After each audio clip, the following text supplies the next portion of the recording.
Na teleaula 13 de História, você conheceu o passado repleto de riqueza da África, que abrigou em seu território algumas das nações e reinos mais poderosos da antiguidade. E soube que até o período medieval, o continente africano era conhecido como a Terra do Ouro. Hoje, você vai conhecer o destino da África no mundo moderno. Vai saber que durante cerca de 400 anos, o continente africano foi vítima do mais longo processo de imigração forçada da história humana. Cerca de 11 milhões de africanos chegaram como escravos nas Américas. Vai ver que, além do processo de escravidão, a África sofreu com a colonização, com o seu continente sendo praticamente dividido por nações europeias. Mas vai constatar que depois de muitas lutas, os países foram conquistando a independência. E hoje, a África luta para superar as mazelas causadas por este processo longo e doloroso pelo qual passou.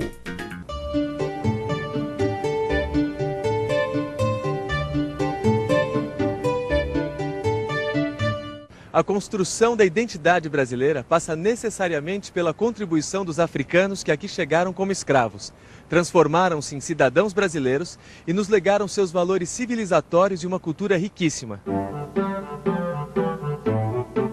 Uma boa palavra para sintetizar a África é diversidade.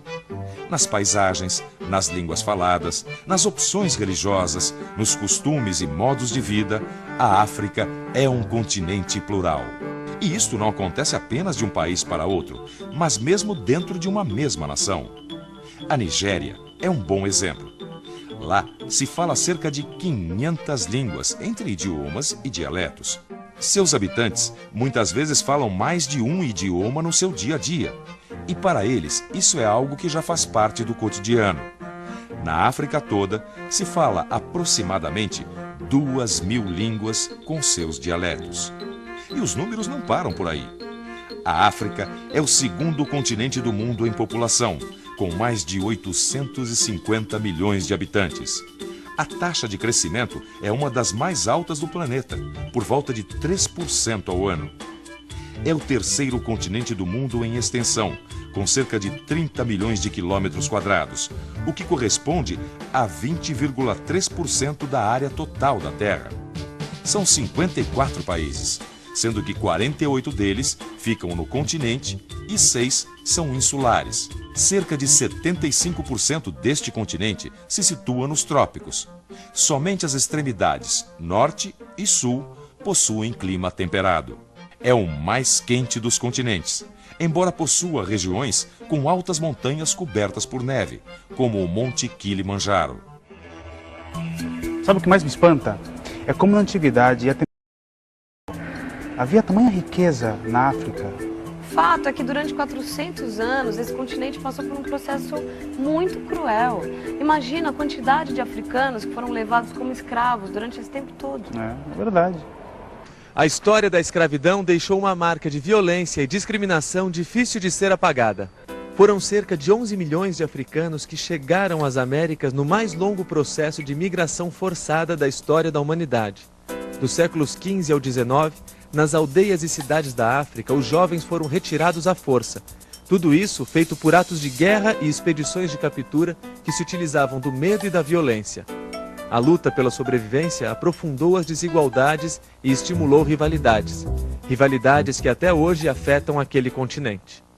João, vem ver isso aqui. Nossa, uma escultura bonita, mas ao mesmo tempo terrível, né? Mostra muito bem o que foi a escravidão. Ela foi feita em 1936 por um escultor chamado Zezé Botelho Egas. O nome dela é... bom, nem precisa dizer, né? Escravo. O comércio atlântico de escravos não conectou apenas o Brasil e a África. Pertencia a uma rede que se estendia pelo Império Português, ou seja, por todas as terras conquistadas por Portugal. Rede que incluía a participação de comerciantes ingleses, holandeses e dinamarqueses, entre outros. Este infame comércio, como ficou conhecido mais tarde, o tráfico de escravos, incluía as distantes cidades costeiras da Índia até Macau, na China. Mas cerca de 4 milhões ou mais foram trazidos para o Brasil. O que significa que por volta de 40% dos africanos escravizados foram trazidos para trabalhar na lavoura com a cana-de-açúcar, o tabaco, o algodão, o cacau, o café. Também trabalharam na extração de ouro e diamantes das minas, para construir igrejas, casas, ferrovias, para abrir e pavimentar ruas, além de ensinar muitas técnicas produtivas e remédios para a população brasileira. Não é à toa que a África foi ficando fragilizada há 4 séculos com o tráfico atlântico. Eu estava lendo que a África perdeu milhares de vidas num momento crucial do seu... Uma coisa eu não entendo. É verdade mesmo que o tráfico foi feito também por alguns africanos? Estranho, né? Nossa, como é que puderam traficar os próprios irmãos? É que eu acho que muitos daqueles povos não se consideravam irmãos. Inclusive, muitos deles chegaram a guerrear entre si. A ideia do africano como unidade surgiu no século XIX e muito por causa das lutas contra a escravidão. Na teleaula 13, você viu que a identidade das pessoas nas sociedades africanas estava estreitamente ligada às suas comunidades de origem. No Senegal, por exemplo, um Dioula não se via como irmão de um Mandinga, assim como um habitante de Oió, na Nigéria, não se identificava como sendo do mesmo povo de um Haussá. Em Angola, uma pessoa Bakongo e uma Mibundu, apesar de próximos no espaço, possuíam histórias e identidades distintas. Mas não foi só a escravidão que flagelou a África. A gente tem que ver que o fim do tráfico atlântico no século XIX coincidiu com o colonialismo que entrou firme no século XX. Não, é muita coisa para um continente só. Quer dizer, você vai entendendo o porquê de tanto desmando. O fim do tráfico e o avanço europeu sobre a África caminharam juntos. Para os europeus, o interesse era explorar a mão de obra africana na sua própria terra. As consequências desagregadoras do tráfico e do fim do mesmo também facilitaram a entrada europeia e seu estabelecimento no continente. Grande parte do continente foi dominado pelos franceses, pelos ingleses, pelos belgas, pelos italianos, pelos espanhóis e pelos portugueses.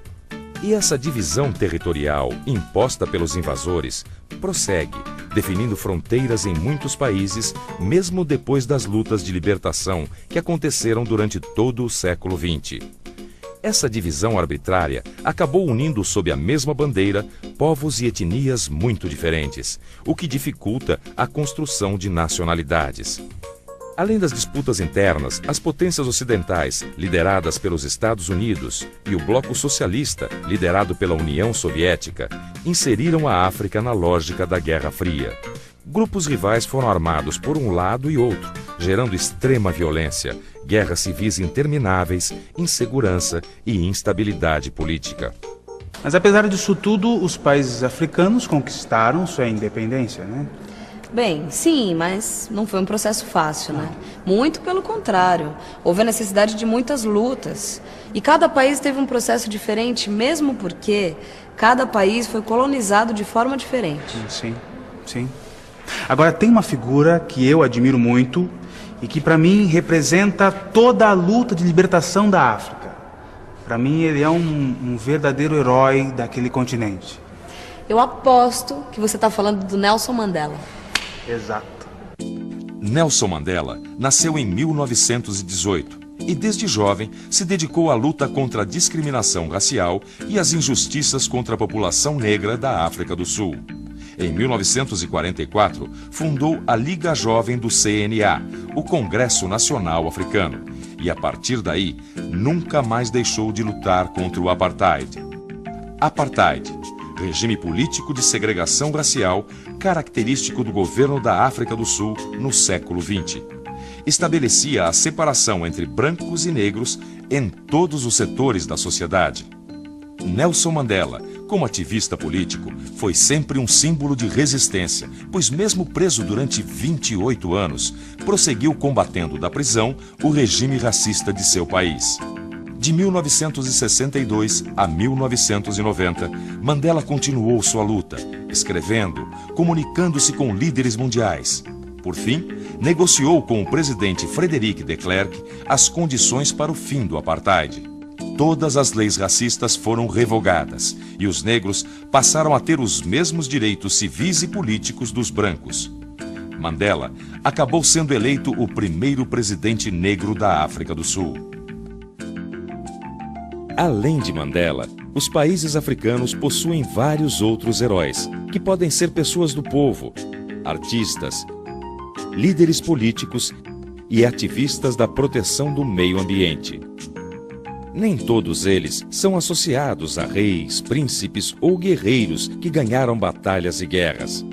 Portanto, eles não se encaixam no perfil que os livros de história faziam de grandes heróis. Porém, este é um conceito antigo e que não reconhece os heróis anônimos e desconhecidos. Herói é alguém que se dedica a pensar no seu próximo e é capaz de atitudes generosas. Alguém que pode ter todas as dificuldades e defeitos de um ser humano comum, mas se torna, por suas ações, um estímulo e uma referência para outros. Sabe, João, a África é um continente que se mostra forte o suficiente para superar os desafios. Não, sim. Isso sem falar da cultura de origem africana, né? Tão viva, rica, encanta o mundo todo. A literatura, a dança, a música. Os ritmos da África acabaram influenciando a música do planeta. Existe um pouco de África sempre que se escuta música, seja rock, jazz, funk, blues, samba, maracatu e a ópera. Repare quantos artistas hoje buscam inspiração na África. Definitivamente, o espírito da cultura africana é parte fundamental da música contemporânea no mundo todo. E não é só na música, não. É nas artes em geral. Uma coisa que a gente conhece muito pouco e que eu estou tratando de me atualizar é a literatura africana, que já produziu nomes muito importantes. Alguns deles já receberam o Prêmio Nobel de Literatura e o Prêmio Camões de Literatura em Língua Portuguesa. Claro, é preciso mesmo conhecer melhor essa cultura, que tem tanto a ver com a gente, né? Afinal, na arte está a alma do povo, não é verdade? E se é assim, a alma da África está forte e saudável. E se a alma está viva, é sinal de que tudo pode melhorar. E tudo parece melhorar na África do século XXI. Apesar de todos os seus problemas, o continente africano iniciou o século com uma realidade um pouco mais promissora. Houve uma redução dos conflitos e um grande crescimento econômico em alguns países.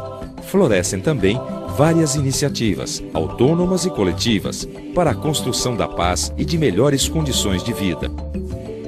Projetos de recuperação de ecossistemas e incentivo ao desenvolvimento sustentável e ecologicamente correto começam a surgir na África.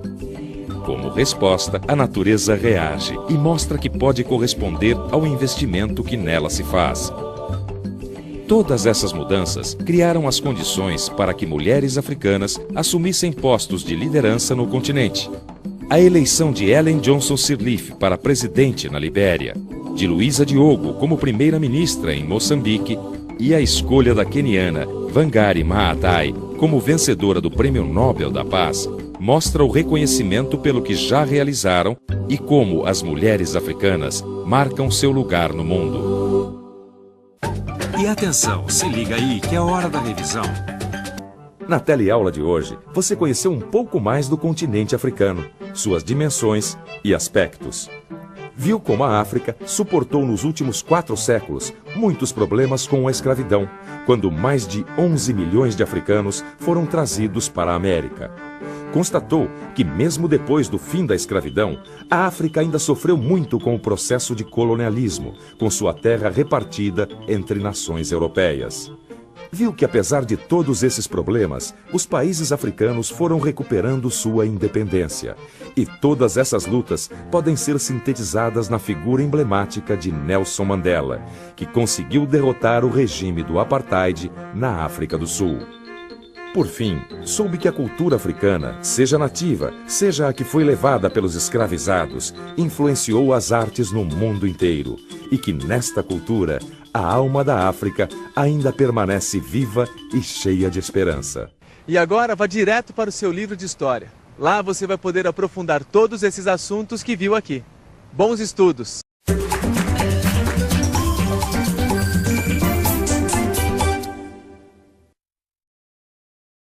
Por que conhecemos tão pouco sobre a África e sua cultura?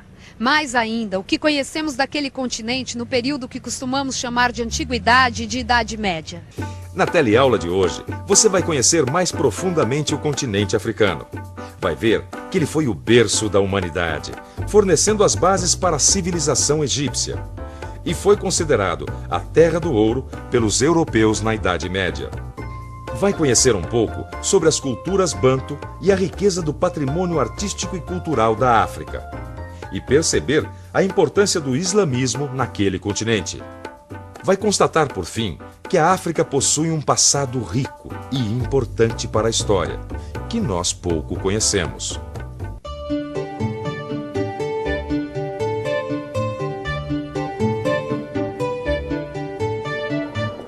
Nossa, gostei daqui. Deve ser bem interessante esse museu, hein, Joana?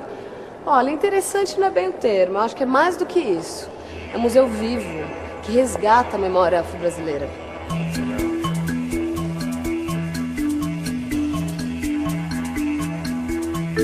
Gente, quanta coisa bonita, né? Nossa, a gente está tão acostumado a ouvir falar da África atual, né, com as suas questões de hoje em dia, que desconhece a força da história e das culturas africanas, olha isso. Não, isso é só o começo. Vem cá, esse museu é uma beleza. Na aula 2 do seu livro de história, você aprendeu que foi na África onde surgiram os primeiros seres humanos. E por esta razão, aquele continente é muitas vezes chamado de berço da humanidade. E foi dali também que saíram as primeiras migrações destinadas a povoar o mundo em que vivemos. Além disso, foi em territórios africanos que apareceram as primeiras formas de organizar a sociedade humana, como a família. Voltando à pergunta inicial da nossa teleaula de hoje. O que nós sabemos sobre a África nos tempos históricos que antecederam o período das grandes descobertas, ou seja, na Antiguidade e na Idade Média? E por que a gente sabe tão pouco sobre a história da África? Nos nossos livros de história, a África aparece como o local de onde vieram os escravos que trabalharam nas Américas, trazidos através das rotas abertas no Oceano Atlântico. Mas esta é apenas uma visão. O continente africano possui uma vasta e rica história que se inicia muito antes. O Antigo Egito, cuja importância para a história você viu na aula 4, situava-se no norte da África. E a sua relação com o interior do continente africano foi, desde a sua formação, muito importante para a sua identidade política e religiosa. Por volta do ano 2000 a.C., surgiu ao sul do Egito um reino africano poderoso e influente, conhecido como Kush, na região que mais tarde ficou conhecida como Núbia. Os Kushitas, como eram chamados, chegaram mesmo a dominar o Egito entre os anos 750 a 700 a.C. e deixaram forte influência na arte e na arquitetura daquela terra. Essa obra pertence a um povo chamado Ati, que vive a leste da Costa do Marfim. Ela é usada pelos sacerdotes. Na verdade, ela é um veículo de comunicação com o mundo ancestral. Mas o mais interessante nessa obra são os elementos ligados à beleza feminina na África. Vejam que ela tem braços e pernas bastante musculosos, um penteado elaborado e marcas corporais, que são as escarificações, símbolos de identidade e hierarquia em todo o continente africano. É incrível como nós sabemos tão pouco sobre a história da África.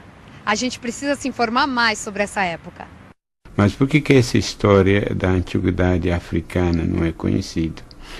Eu acho que há um pouco de preconceitos, de ignorância e também de uma questão ideológica. Porque para você colonizar um povo, tem que justificar. A justificação do discurso da missão colonizadora era de que a África é cultural.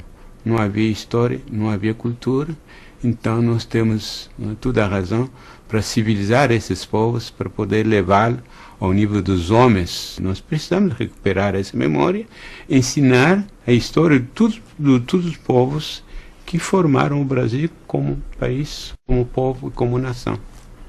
De Cartago eu já tinha ouvido falar alguma coisa, agora desse reino de Aksum, nunca. Mas como pode isso, não? Não, e não para por aí, não. A riqueza da África nesse período, que vai da Antiguidade até a Idade Média, é muito grande. Surgiram muitos reinos mais. É verdade. Entre os séculos 9 e 15 depois de Cristo, surgiram poderosos reinos na região conhecida como Sudão Ocidental. Os antigos reinos de Gana, de Mali e de Songhai ficaram conhecidos pelo controle que tinham sobre as rotas de comércio e as minas de ouro da região.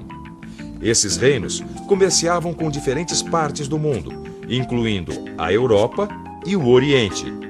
Faziam esse comércio através de rotas de caravanas que atravessavam o deserto do Saara e chegavam até o norte da África. E além dessas rotas através do deserto, havia também rotas marítimas, pelo litoral da África Oriental, pelas águas do Oceano Índico, em direção à China e à Índia. Este comércio fazia com que houvesse intercâmbio muito intenso de tecnologia e conhecimento. A riqueza desses reinos africanos era tão famosa na época medieval que a África era conhecida como a Terra do Ouro e também a Terra do Marfim, das minas de sal, enfim, um território muito rico, cheio de prosperidade. Tanto que num mapa do século XIV, os reis africanos foram representados com uma pepita de ouro nas mãos. E a língua, hein, Joana? É um continente tão grande, tantos povos, né? Que língua eles falavam? Era a mesma?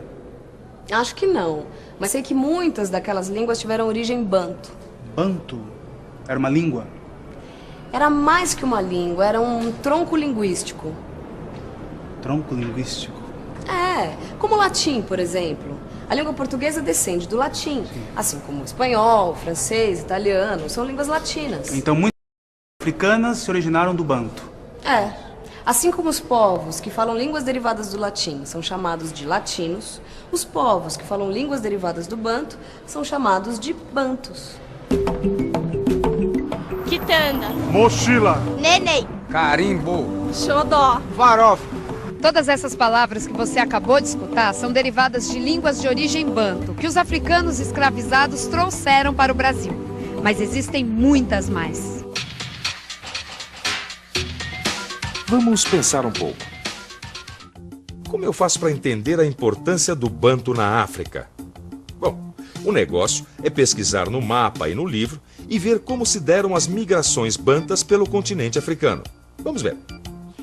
A primeira grande leva de migração banta teria se movimentado no final do segundo milênio antes de Cristo, saindo de uma região que hoje seria a fronteira entre Camarões e Nigéria. Estes grupos cruzaram a região onde atualmente se situa a República Centro-Africana, ocupando áreas dentro e fora da floresta equatorial. Puxa, agora vamos dar um pulo no tempo, 900 anos antes de Cristo. E temos aqui uma segunda leva migratória. A esta altura, havia dois grandes grupos falando línguas aparentadas, mas diversas. Os bantus do oeste, que permaneceram na região que hoje estaria entre o norte da República Popular do Congo e o leste do Gabão. E os do leste, que se assentaram na região que hoje é a Uganda. Aí está. Realmente, agora eu consigo visualizar a influência do banto no continente africano.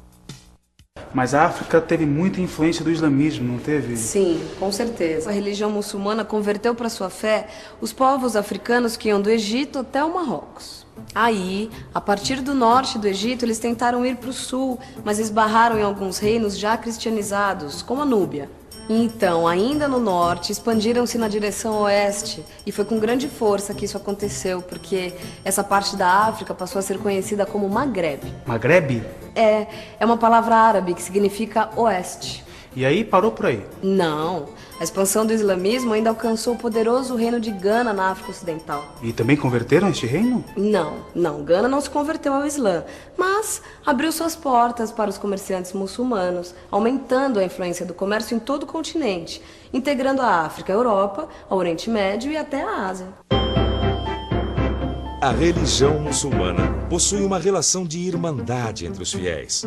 Este fato torna o vínculo entre os fiéis algo muito forte. Logo, ao aderir ao islamismo, os comerciantes passavam a tomar parte em confrarias desta religião. E os hábitos de honestidade nos negócios e hospitalidade para um irmão de fé eram algo sagrado. De modo que o comércio entre irmãos da mesma fé se tornava algo seguro. E havia ainda outra vantagem. As rotas comerciais estavam se estendendo cada vez mais, chegando até Pequim. Assim, a África muçulmana se interligava de modo dinâmico a todo o mundo conhecido. Joana, esse museu foi um passeio incrível. Obrigado por me trazer aqui. Ah, eu sabia que você ia gostar. Não, vendo essas coisas tão bonitas, fica só aquele ponto de interrogação na cabeça, sabe? Por que conhecemos tão pouco sobre essa história? As razões para isso são muitas, né? O nosso ensino sempre foi mais centrado na cultura europeia. Sabemos muito mais sobre a Europa, tanto na Antiguidade como na Idade Média. O importante é tomar consciência dessa falta de informação e correr atrás do tempo. Não, verdade. Está mais do que na hora da gente se interessar mais pelo continente africano. É isso aí. E atenção, se liga aí que é hora da revisão. Na teleaula de hoje, você constatou que nem sempre as imagens que chegam até nós falando da África refletem a complexidade e a riqueza da... Recordou que a África é considerada o berço da humanidade, pois ali os primeiros humanos começaram a migrar e povoar a terra. Também foi naquele continente que se iniciou a organização das pessoas em famílias. Viu que a África produziu povos e civilizações de grande importância cultural e econômica que marcaram a história na antiguidade, como o Egito, o Reino de Cush e a cidade de Cartago, entre outros. E também aprendeu que no período que conhecemos como Idade Média, a África era conhecida por sua riqueza e chamada de a Terra do Ouro.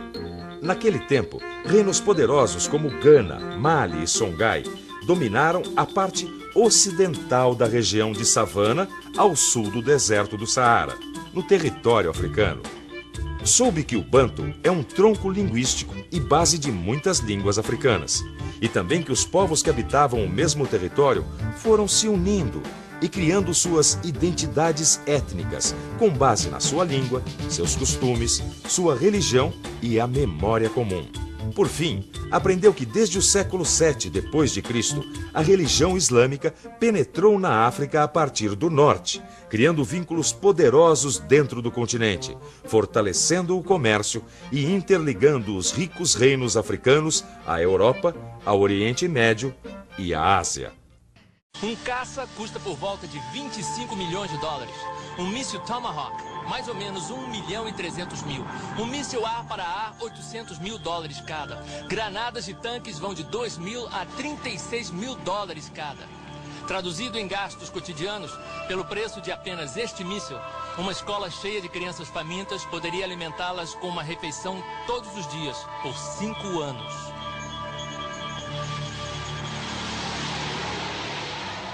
Durante a década de 90, mais de 100 milhões de crianças morrerão de doenças e de inanição. Essas mortes poderiam ser evitadas pelo custo de 10 caças stealth, ou com a quantia que o mundo gasta no seu aparato militar em 2 dias.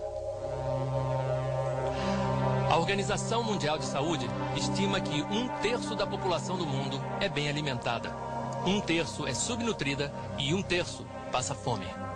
Desde que você começou a assistir este programa, pelo menos 200 pessoas já morreram de fome e mais de 4 milhões morrerão ainda este ano.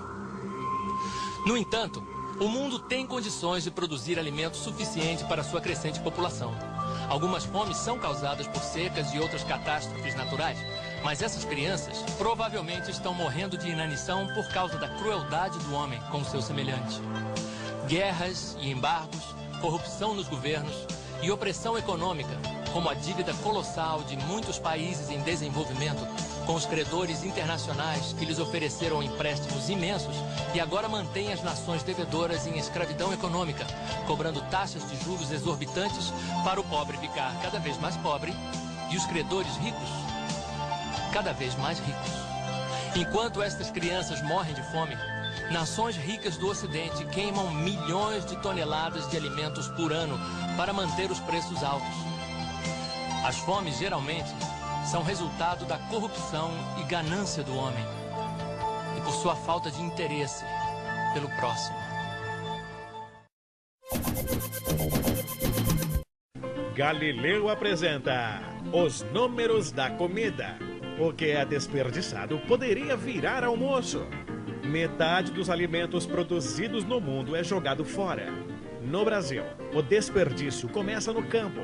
10% dos alimentos desperdiçados são perdidos na colheita, 50% durante o manuseio e transporte, 30% perde-se nas centrais de abastecimento como Ceasa. E o desperdício não para. Em casa, acontecem 10% das perdas.